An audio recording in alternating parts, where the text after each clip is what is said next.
What would you do if your own sister humiliated you at dinner, stole your place in the family, and then came back months later, begging for the very thing your grandmother trusted you to protect? This is the story of how one woman in Kansas turned heartbreak into strength and showed her family that dignity is worth more than all the money in the world. Stay with me, because the twists in this story will leave you wondering how far family will go when love turns into greed, and how one quiet woman found the courage to fight back. Welcome to Voice of Granny.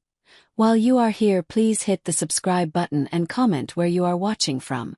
I still remember the way the glass felt cold against my head before I even understood what was happening. One moment I was reaching across the table to pass the bowl of roasted potatoes, and the next water was dripping down my face, soaking through my blouse, sliding into the collar of my sweater. My fork clattered onto my plate as I gasped. My sister Sarah's hand didn't even shake when she set the empty glass back on the table. Her voice was sharper than I had ever heard it. "You've got 5 minutes to get out of my house." For a moment, the words didn't make sense. I sat frozen, blinking water out of my eyes, waiting for some kind of joke, some sign she was kidding. But there wasn't one. Sarah sat there, shoulders squared, eyes locked on me, glaring like I wasn't her own sister but some stranger who had barged into her home. No one moved.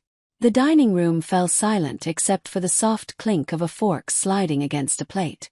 My parents froze mid-bite, their forks still hovering in the air. My father's eyes shifted between me and Sarah. His jaw tight, but he didn't say a word. My mother's hands trembled slightly as she lowered her fork to her plate and stared down at her food. Michael, my brother-in-law, Sarah's husband, lowered his glass slowly, but he kept his eyes on the tablecloth, as if staring hard enough would make the whole scene disappear. The silence pressed against my ears harder than the water dripping into my lap. "Sarah," I whispered, my voice unsteady. "What are you doing?" She didn't answer. She just pointed toward the front door. Her jaw was clenched so tight I could see the muscles trembling in her cheek. I looked around the table, desperate for someone to break the tension, someone to tell her to stop this madness, to remind her that this was supposed to be a family dinner. But no one did. My mother's eyes dropped to her plate, her lips pressed thin. My father cleared his throat like he might speak, but he stayed silent. Michael rubbed at his chin and kept staring at the table as if he could pretend he wasn't there at all. The shame burned hotter than the soup that still sat untouched in front of me. My chest tightened. My throat ached. Part of me wanted to fight back, to demand an explanation, but the words were trapped somewhere deep inside. My voice felt caged. "Fine," I managed at last, barely more than a whisper. The chair screeched loudly against the hardwood floor as I pushed back. The sharp sound made everyone flinch, but still no one reached out. Not a single hand stopped me. My wet clothes clung heavy to my skin as I stood. The room smelled of rosemary and garlic bread, but all I could taste was the metallic sting of humiliation. My hands shook as I grabbed my coat off the back of my chair. Sarah didn't look at me again. She sat perfectly still, her arms folded across her chest, her face hard as stone, as if she hadn't just poured water on her own sister and thrown her out of her home. I lingered for a moment, waiting for someone, anyone, to call me back, to tell me to sit down, to say, "Let's talk about this." But no one did. My parents wouldn't meet my eyes. Michael still stared at the table. I walked to the front door, my shoes squishing against the floor, water dripping from my hair onto the rug. My hand hovered on the knob. I gave them one last chance. One last chance to undo this, to speak up, to show me I wasn't completely abandoned. But all I heard was the scrape of a fork against a plate. So I opened the door and walked out. The night air hit me sharp and cold, cutting through the damp fabric clinging to my skin. My hair dripped against my shoulders, water sliding down my back. The porch light flickered above me, casting everything in a pale, lonely glow. Behind me, the door closed with a click that echoed louder than Sarah's words. I hurried down the steps, my movements clumsy like I was wading through mud. My shoes slapped wet against the concrete. I didn't even know where I was going. I just needed to get away. From the table, from their silence, from the way my own family had let me walk out without a single word. My hands shook so badly I dropped my car keys twice before finally unlocking the door. I slid into the seat, the dampness of my clothes seeping into the upholstery. My chest rose and fell in quick bursts. My throat burned like I had swallowed fire. I sat there staring at the steering wheel, waiting for the door to open for someone to follow me out. But the porch light stayed still. The door never moved. The longer I sat there, the clearer it became. No one was coming. My parents had just sat there, pretending their forks and plates mattered more than their daughter being thrown out. Michael hadn't even looked me in the eye. The shame at that dinner table had cut deep, but this, the quiet abandonment, cut even deeper. I started the engine, and the headlights washed over Sarah's perfect lawn as I pulled away. The windshield wipers swept away streaks of water as streetlights blurred into long lines through my tears. Over and over I heard her voice in my head. 5 minutes to get out. By the time I reached my small apartment on the edge of town, anger had twisted itself together with something heavier. It wasn't just about dinner. That much was clear. I sat in the car outside my building, my clothes damp and cold, and thought about the look in Sarah's eyes, the tension in her jaw, the way my parents had looked away. This hadn't come out of nowhere. It had been building for years.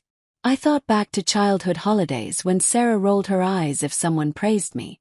To birthdays when her gifts felt more like obligations than gestures of love. To cutting remarks she brushed off as jokes. Little things I had ignored, telling myself I was imagining them. But tonight, all of it had boiled over. Sarah had never let go of the grudges she carried. Maybe it was jealousy. Maybe it was resentment. Maybe it was something she could never put into words. But tonight had proven one thing beyond doubt. She had been waiting for the right moment to strike. And she hadn't cared who got hurt in the process. Sitting in the dark of my car, water still pooling on the seat beneath me, I finally understood. That dinner wasn't the beginning of a fight. It was the end of whatever bond we had left. The sister I grew up with, the one I whispered secrets to under the covers, the one I ran with through the wheat fields behind Grandma Ruth's house in Hutchinson, Kansas, that sister was gone. What sat at that table tonight wasn't my sister. It was someone who had been carrying bitterness for years, someone who had been waiting for this very moment. And she had used it on me. I couldn't stop thinking back to our childhood, the long summers when Grandma Ruth kept us busy in her little farmhouse. She had a way of telling stories that made time slow down. She'd sit us on the porch swing, the smell of honeysuckle in the air, and tell us about the Dust Bowl years, about raising kids with hardly a dime to spare, about keeping faith when the skies were dry and the crops died. I was the one who listened. I was the one who sat still long enough to hear her. Sarah was restless, always itching to run off with her friends, always moving, always chasing something. Grandma loved her too, but when it came to secrets or recipes, or those long afternoons when she'd hum old hymns while snapping green beans, it was me Grandma turned to. At the time I didn't think it meant anything. I thought Sarah didn't care about that kind of closeness. But maybe even then, resentment had started to take root. She'd make little comments like, "Of course Grandma picked you," whenever I was asked to help in the kitchen or ride along to church with Grandma. I laughed it off back then, thought she was teasing. But maybe I should have paid more attention to the sting behind her words. When Grandma Ruth passed away, the cracks widened. She left me her locket with a faded photograph, a quilt she'd stitched by hand, a small savings account, and some keepsakes she'd treasured all her life. Nothing extravagant, but everything meaningful. To me, they were pieces of her heart. To Sarah, they were proof. Proof that Grandma had loved me more. I even tried to share. I offered Sarah the quilt, remembering how we both used to curl under it during thunderstorms, listening to the rain pound against the tin roof. But she shoved it back at me. "I don't want your charity." That was the first time I realized just how deep her bitterness ran. My parents didn't help. Without meaning to, they made it worse. They praised me for being thoughtful, for helping Grandma in her last months, for remembering to call her every weekend. Sarah would sit at the table, arms crossed, eyes hard. They thought she didn't care. But I knew better. I could see it in her silence. Years passed. Sarah got married, bought a house in Wichita, started hosting family dinners. I convinced myself the old resentments had faded. She smiled in pictures. She hugged me at Christmas. She made small talk at birthdays. I let myself believe we had moved on. But that dinner table proved me wrong. It hadn't faded. It had been simmering quietly, waiting, and tonight, she had let it spill over in the cruelest way. As I sat in my car that night, soaked and trembling, I knew something had ended forever. The bond of sisterhood had been broken. And the girl who had once been my closest companion had become my greatest betrayer. And I had no idea then, as I dragged myself up to my little apartment and peeled off my wet clothes, just how far her bitterness would go. The morning after that dinner, I woke to the sound of rain tapping softly against my window. For a moment, as I lay staring at the ceiling, I almost forgot what had happened. The sound was peaceful, almost comforting, like the rainstorms Grandma Ruth used to hum through. But then I rolled over, and the damp pile of clothes on the floor brought everything rushing back. The humiliation, the silence, the way my sister had looked at me with such coldness. I pulled the blanket tighter around me and just lay there for a while. My body felt heavy, like I'd run for miles, even though I had only driven home and collapsed on the couch. My chest still ached. My mind replayed every detail of the night before. My sister's voice. My parents' silence. Michael's refusal to even meet my eyes. I thought about calling Mom. I wanted to ask her why she didn't stop Sarah. Why she didn't say anything when her daughter was being humiliated at the table. I picked up my phone more than once. But each time I stared at her name on the screen, my hand froze. Because I already knew what she would say. She would tell me I was overreacting. She would say Sarah didn't mean it, that she was stressed, that family fights happen. She would beg me to let it go for the sake of peace. But how do you let go of something like that? How do you forget the image of your family sitting frozen, pretending they were blind, pretending they couldn't see what was being done to you? The truth was, I didn't have the strength to hear her excuses, so I didn't call. Instead, I made coffee, sat by the window and watched the rain. For days, I moved through life like a ghost. I went to work at the little library where I spent my afternoons shelving books and helping children find stories. I smiled when I had to. I answered questions. But as soon as the quiet of the library returned, my mind slipped back to that dinner table. It was like a splinter under the skin. Small, invisible to others, but sharp and constant. One evening, as I was stacking returned books, I thought back to childhood again, to all those little signs I had ignored. Sarah's sighs when Grandma asked me to help her. Her sharp laugh when I came home with a good grade. The way she muttered, "Of course," whenever people compared us. I had thought it was normal sibling rivalry. I thought she'd grow out of it. But now I realized it had been something darker. Resentment had taken root in her early on, and she had let it grow unchecked. And then I thought about Grandma Ruth's will. The reading of the will had been quiet, just family sitting in the lawyer's office on Main Street. Sarah had sat stiff in her chair, her lips pressed so tight they turned pale. Grandma hadn't left us anything extravagant. She didn't have much to give. But she gave me her locket, her quilt, her recipe box, a small savings account, and something I hadn't even known she owned. A few bonds and a patch of land outside of town. When the lawyer read my name beside those things, Sarah didn't speak. But I saw her hand curl into a fist on her lap. I thought she would talk to me about it later. I thought maybe we could share, maybe I could offer her part of what was left. But she never asked. She never even mentioned it. Instead, she buried her feelings deep, letting them simmer year after year, until finally, they boiled over in the ugliest way. I didn't realize how much that inheritance had poisoned her heart until weeks after the dinner, when I visited my Aunt May. Aunt May was Grandma's younger sister. She lived in a small yellow house at the edge of Hutchinson, with a porch full of flower pots and wind chimes that never seemed to stop singing. She had always been the one I went to when life felt heavy. She had the same soft eyes as Grandma Ruth, the same steady way of listening that made you feel safe. When she opened the door that day, she pulled me into a hug before I could even say a word. "I heard what happened at Sarah's," she whispered into my hair. I'm so sorry, sweetheart. I hadn't planned on crying, but the moment she said it, the tears came hot and fast. I sank into her living room couch, and she sat beside me, handing me tissues, letting me spill everything. I told her about the water, about Sarah's voice, about the silence from everyone else. I told her how broken it had left me, how it felt like the final nail in a coffin I hadn't realized was already built.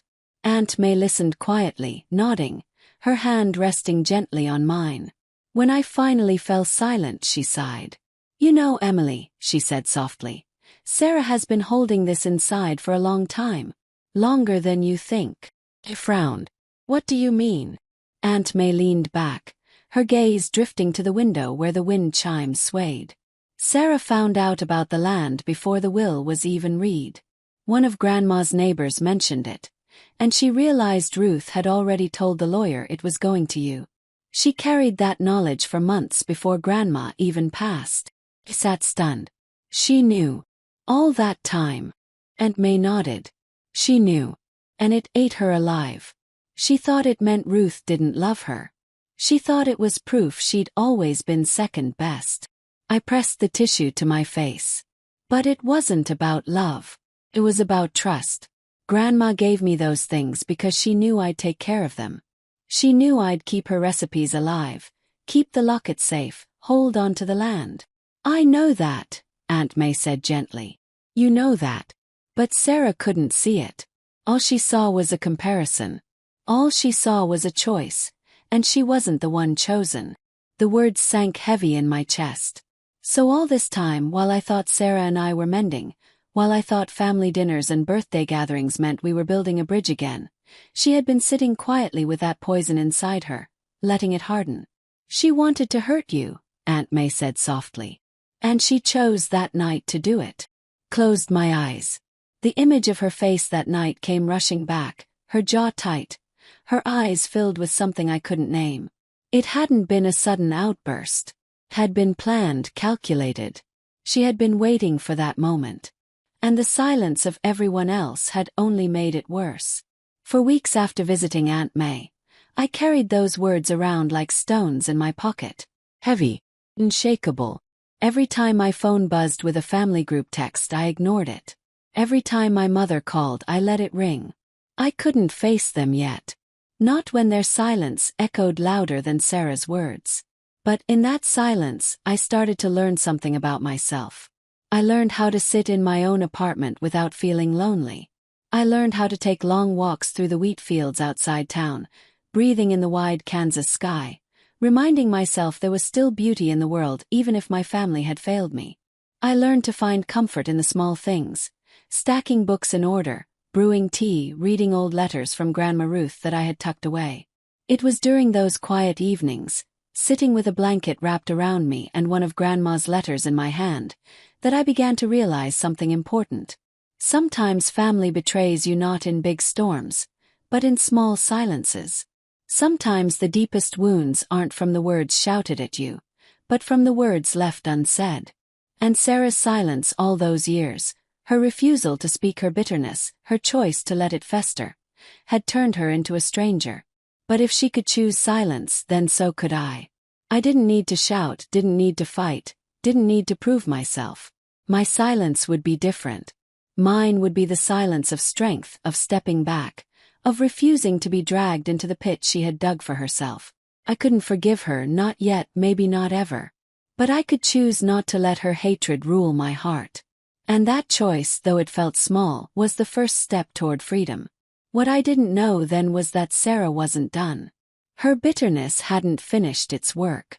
She and Michael would come back into my life soon. Not with kindness, not with an apology, but with a new kind of hunger. Because their lives, so perfect on the outside, were already starting to fall apart. And soon they would come knocking on my door, pretending to reconcile, pretending to reach out in love. But the truth behind their smiles would be far darker. The weeks slipped into months, and winter settled heavy across Kansas. The fields that once swayed gold in the wind now stretched gray and bare, the sky low and heavy above them. I found myself walking those fields often, crunching through patches of frozen soil, letting the wide emptiness steady me. There was something about the Kansas sky. It was so big, so endless, it made my problems feel smaller. I needed that. Because even though I had chosen silence, the hurt still lingered. I carried it like a bruise that refused to fade. At the library, I poured myself into the work. The children who came in with their backpacks and bright eyes became a kind of medicine. I'd kneel beside them, helping them find a book about dinosaurs or fairy tales. And for a few moments, I forgot about Sarah's face at that table, about my parents' silence. In those moments I felt useful, felt whole. I even started teaching a Saturday story hour, just like Grandma Ruth used to do for me when I was little. I'd sit cross-legged on the rug with kids gathered around, their eyes wide as I read aloud. Sometimes I'd catch myself humming one of Grandma's tunes under my breath as I turned the pages. It made me feel like a piece of her was still alive in me. In the evenings, I'd return to my apartment, heat a bowl of soup, and sit at the small wooden table by the window. I started writing in a notebook. Just small things, little reflections. It wasn't a diary, not exactly. More like a conversation with myself. I wrote about the silence at the dinner table. I wrote about the lessons Grandma had taught me. I wrote about how it felt to stand alone but still stand tall. Those pages became my secret strength. But life, as it always does, kept moving. The town of Hutchinson bustled with its ordinary rhythm. The church bells still rang on Sunday mornings. The diner on Main Street still filled with laughter and clinking coffee cups. People still waved when I passed by. From the outside, nothing had changed. Except that it had. One evening, just as the sun was slipping low behind the flat horizon, my phone buzzed. I glanced at the screen and froze. 'Twas Sarah. For weeks I had ignored her, deleted her texts without reading them.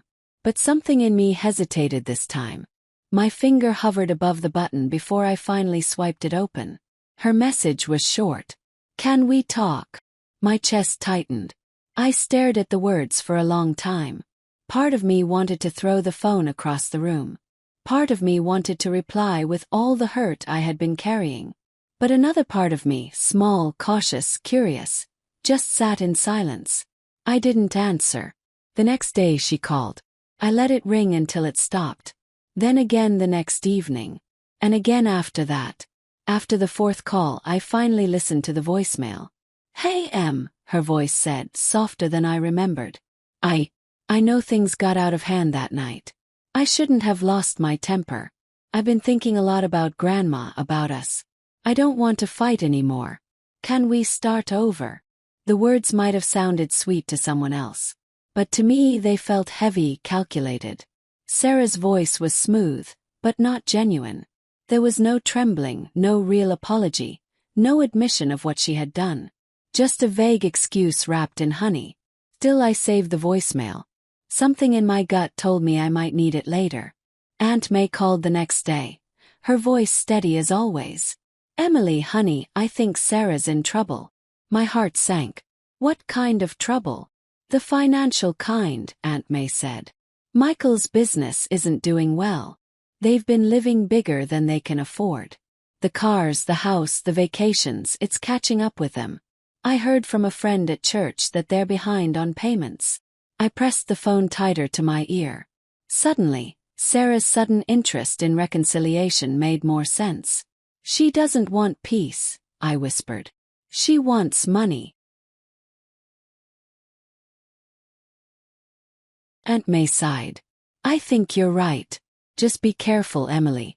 Sometimes desperation makes people do cruel things." I thanked her, but after we hung up, I sat in silence for a long time, staring out at the snow falling lightly against the glass. I thought about Sarah's house. Big, beautiful, full of shiny things. I thought about how she loved hosting dinners, loved showing off, loved being the center of attention. I thought about Michael, always bragging about his new business deals. And then I thought about the land Grandma had left me. Quiet land on the edge of town. Not glamorous, not flashy, but valuable. Land that Sarah had wanted. Land she believed should have been hers. Clicked then. This wasn't about family. This wasn't about love. It was about survival and greed. Over the next few weeks, Sarah's messages kept coming. Some were soft, gentle, pretending to be full of love. I miss you. We should get coffee. Family is too important to stay angry. Others were more direct. Michael and I were talking. Maybe we could all work together on the land Grandma left you. It could be an investment for all of us. I didn't reply, but I saved every single message. Because I knew what was coming. And I knew that this time I wouldn't be caught off guard. In the quiet of my apartment, I began preparing. I bought a small notebook just for Sarah and Michael. Every time they texted, I copied the words. Every voicemail I transcribed.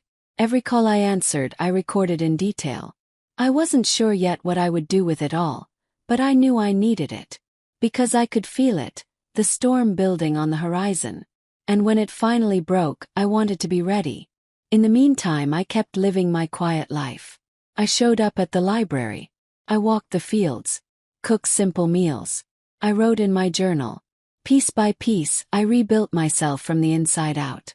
And though the wound Sarah had given me still ached, I learned to carry it with dignity. Because that was the difference between us. Sarah's bitterness had turned her into someone cruel, someone desperate, someone hollow. But my pain, it wasn't making me cruel. It was making me strong. And soon, that strength would be tested in ways I couldn't yet imagine.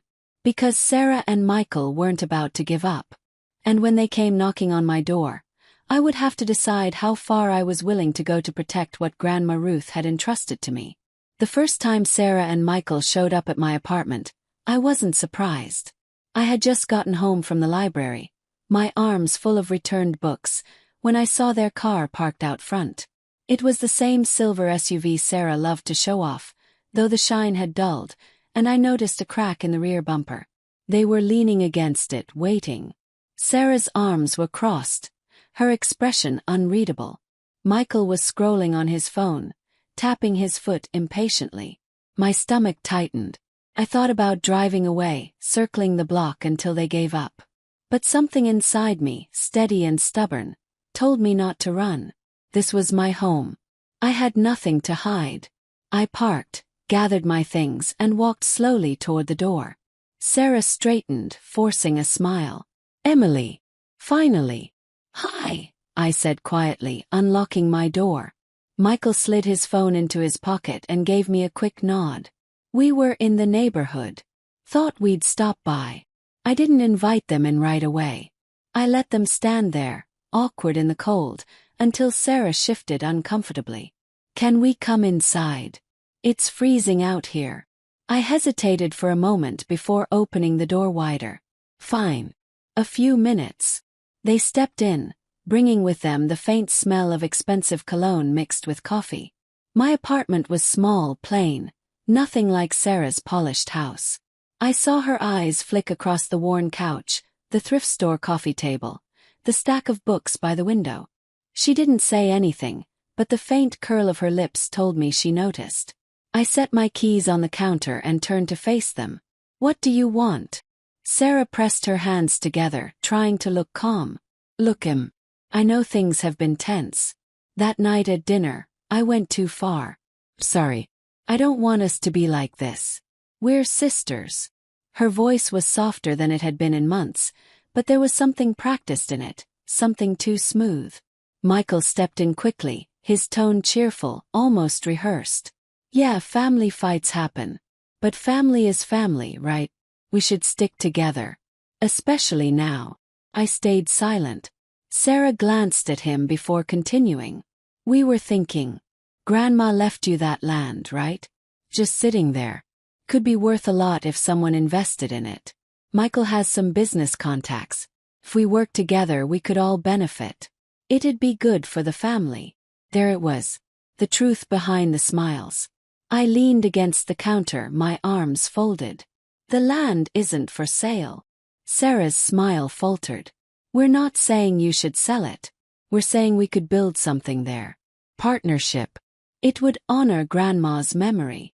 By making money off it. Yes. Her eyes flashed. Just for a moment, I saw the sharpness beneath the surface. But she smoothed it over quickly. By building something that lasts. Something for the future. Michael nodded eagerly. It's a great opportunity, Emily. You don't want to waste it. I felt the familiar ache in my chest, but I pushed it down. I remembered Aunt May's warning. I remembered every saved text, every voicemail. This was the moment I had been preparing for. I'll think about it, I said flatly. Their faces lit up with relief. That's all we ask, Sarah said. When they left, I closed the door quietly and leaned against it, letting out a long breath. My hands were trembling, but not from fear. From anger. From the way they had tried to dress up greed as love. From the way they had dared to use Grandma's memory as a bargaining chip. I walked to my desk, pulled out the small notebook, and wrote down everything they had said. Every word, every expression, every hint. Because I knew this was only the beginning. Over the next few weeks, their efforts grew bolder. Sarah called almost every evening. Sometimes her voice was sweet, talking about childhood memories, asking how I was doing. Sometimes it was sharper, reminding me how much responsibility land required. Hinting that I might not be capable of handling it alone. Michael sent texts about business opportunities and timing the market. He sent me articles about land development, circled numbers that promised huge profits. First, I only wrote them down. But then I started saving the actual messages, screenshotting them, forwarding voicemails to a separate folder. I even downloaded an app that automatically recorded calls. Each time I did it, my heart raced. Felt sneaky. But it also felt necessary. Because Sarah and Michael weren't coming to me as family. They were coming as predators. And predators didn't stop just because you asked them to. One Sunday afternoon, they invited me to their house. Against my better judgment, I went. Part of me wanted to see with my own eyes how bad things had gotten. Their home was the same large brick house in Wichita I remembered, but it looked different now. The paint on the porch was peeling. A patch of shingles on the roof sagged. Inside, the furniture was still polished, but there was an emptiness in the air. The laughter that once filled the place was gone. Sarah poured coffee in chipped mugs and smiled too brightly.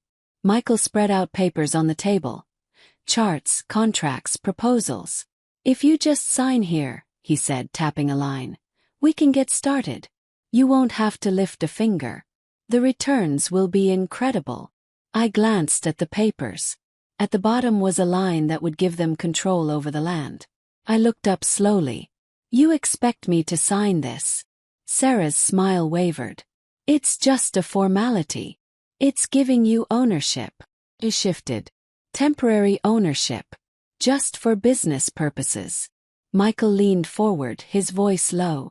Emily, this is the best thing you could do for yourself. Otherwise that land is going to waste. Do you really think you can manage it on your own? The words cut, but I didn't let it show. I closed the folder calmly, slid it back across the table and said, I'm not signing anything. The room went still. Sarah's face hardened. Michael's jaw tightened. For a long moment no one spoke. Finally Sarah forced a laugh. We'll talk again. You'll change your mind. I left soon after. As I drove back to Hutchinson, my hands gripping the wheel, I realized just how far they were willing to go. They weren't asking anymore. They were pushing, pressing, testing how far they could bend me. But they didn't know something. They didn't know that every call, every text, every piece of paper, every word, I had it all. And when the time came, I wouldn't be the one cornered. They would. Back in my apartment, I sat with Grandma Ruth's quilt around my shoulders and whispered into the quiet. I won't let you down. Because this wasn't just about land anymore. It wasn't just about money. It was about dignity. It was about truth. It was about finally holding up a mirror to Sarah and Michael and letting them see what they had become. And I knew the moment was coming. The storm I had been watching gather on the horizon was almost here. And this time I was ready. The day everything came crashing down didn't arrive suddenly. It built slowly, like thunder rumbling in the distance, growing louder each week until the sky finally split open. Sarah and Michael had been circling me for months. First it was polite phone calls, then urgent texts, then angry visits. They dangled promises of family unity, of future wealth, but their voices carried desperation they could no longer hide. Their smiles cracked too easily, their tones snapped too quickly. I could almost see the walls of their life crumbling behind them. And then came the letter. It arrived in a crisp white envelope, slid under my apartment door one Tuesday morning. No stamp, no address, just my name written in Sarah's sharp handwriting. Inside was a short note. Emily, you're being selfish. We need that land. You'll regret standing in the way. Think of what's best for everyone. My hands trembled as I read it. Not from fear anymore, but from something colder, steadier. They weren't even pretending now. They weren't masking their hunger with kindness. They had stripped away the last bit of pretense. And that was when I knew it was time. That Friday I called them. My voice didn't shake as I asked them to meet me at Aunt May's house. I told them we needed to settle things once and for all. They agreed instantly, maybe thinking I had finally broken down, finally come to my senses. But what they didn't know was that Aunt May would be there. And so would her lawyer friend. And so would the small black folder I had been carefully filling for months. When the day came, I drove to May's place early. It was a little white farmhouse on the edge of town, with a wraparound porch and the smell of fresh-baked cornbread drifting from the kitchen. May hugged me tight when I walked in, her hands warm, her eyes steady. "You sure you're ready for this?" she asked softly. He nodded. "It's time." At 2 o'clock sharp, Sarah's SUV pulled up, kicking up dust on the gravel driveway. She climbed out, wearing her best coat, her hair perfectly styled. Michael followed, carrying a sleek leather briefcase. From a distance, they looked like a power couple walking into a boardroom.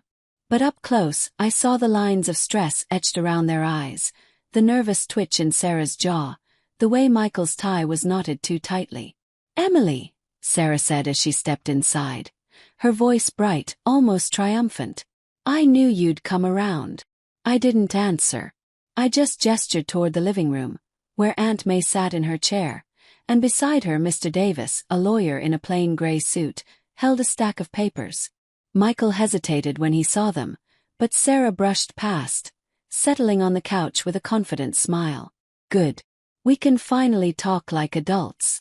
"Let's talk," I said, my voice calm. For a moment, the room was quiet except for the ticking of the old clock on the wall. Then Sarah leaned forward. "Emily, this has gone on long enough. That land is wasted in your hands. Michael and I have the resources to turn it into something meaningful. You'll get a share, of course, but we need control. It's the only logical choice." Michael nodded quickly, pulling out his folder of contracts. "We've already drafted the agreement. All it takes is your signature." I looked at the papers, then back at them. My heart was beating fast, but I kept my face steady. "You've been saying this for months. But I think there's something you should both hear." I reached into my bag and pulled out my black folder. Sarah's eyes narrowed just slightly. Michael shifted uncomfortably. "What's that?" Sarah asked. "Proof," I said simply. I opened the folder and laid out the printouts on the coffee table. Messages, screenshots, transcripts of voicemails. I pressed play on my phone, and their own voices filled the room. Sarah's sharp tone demanding I stop being selfish. Michael's smooth persuasion telling me I wasn't capable. Sarah's threat from the letter, her words echoing through the small room. Their faces drained of color. "Emily," Sarah started, her voice tight. Cut her off. "For months, you've tried to manipulate me. You've pretended it was about family, but it was never about that. It was about money. About control. Grandma Ruth trusted me with that land, and I won't dishonor her memory by handing it over to people who only see dollar signs." Sarah's lips pressed into a thin line. Michael looked down at his hands, silent. Aunt May leaned forward then, her voice calm but firm. "Ruth saw this coming. She told me once, years ago, that she left that land to Emily because she knew Emily would protect it, not exploit it. I think we all see now that she was right." Sarah's eyes filled with tears, But they weren't soft, grieving tears. They were hot, angry tears. She stood abruptly, her chair scraping against the floor. "You'll regret this," she spat. "You think you're better than us. Sitting here with your notebooks and your lawyer. You're nothing, Emily. Nothing." Her words pierced, sharp as knives, but I didn't flinch. I let them hang in the air, heavy and bitter. Then I said quietly, "Maybe I am nothing in your eyes. But at least I still have my dignity. At least I can look in the mirror and not see a liar." The room went still. Michael tugged at her sleeve, muttering, "Sarah, let's go." She shook him off, glaring at me one last time before storming out the door. Michael followed silently, his briefcase forgotten on the floor. The sound of their SUV's engine roared to life, then faded down the road until all that was left was silence. I sat back, my chest rising and falling, the weight of months finally lifting. Aunt May reached over and squeezed my hand. "I'm proud of you," she whispered. I smiled faintly, though tears blurred my eyes. I couldn't let them win. "You didn't," she said. "You stood your ground. That's more than most people ever manage." That night, as I lay under Grandma Ruth's quilt, the events replayed in my mind. Sarah's rage, Michael's silence, May's steady voice, and my own firm, unwavering for the first time in years. I realized then that this wasn't just an ending. It was a beginning. Because I wasn't the quiet shadow anymore, the sister who always stayed in the background. I was the keeper of Grandma's legacy. I was the one who had found strength in the rubble of humiliation. I had learned that family wasn't just blood. It was the people who stood by you, who told you the truth, who lifted you up when the world tried to break you. In the months that followed, Sarah and Michael kept their distance. I heard whispers that their finances had collapsed further, that they sold their house, that Michael's business failed. But I didn't chase the details. It wasn't my burden to carry anymore. Instead, I spent quiet afternoons walking Grandma's land, listening to the wind in the wheat, the creak of the old barn, the song of meadowlarks in the distance. Each sound was a reminder that Ruth's gift wasn't just soil and wood. It was peace, it was heritage, it was a promise that I wasn't alone. Sometimes I sat by the big oak tree at the center of the field, running my hands over its rough bark, and I whispered, "I kept my word, Grandma. I protected it. I protected us." And in those moments I felt her there. Not in a voice or a vision, but in the quiet certainty that love, real love, doesn't fade. It roots itself deep, like the oak tree, like the land itself. Looking back now, I see that everything had to happen the way it did. The humiliation, the betrayal, the anger, it all led me here. To strength I didn't know I had. To peace I didn't think I deserved. To the truth that even when family turns against you, you can still stand tall. And maybe that's what life is about. Not avoiding storms, but learning to stand in them, letting the wind strip away what isn't real until only what matters remains. So when people ask me if I regret it, if I regret standing up to Sarah, if I regret holding on to land that brought me so much pain, I tell them no. Because it wasn't just land. It was a promise. And a promise kept is worth more than all the money in the world.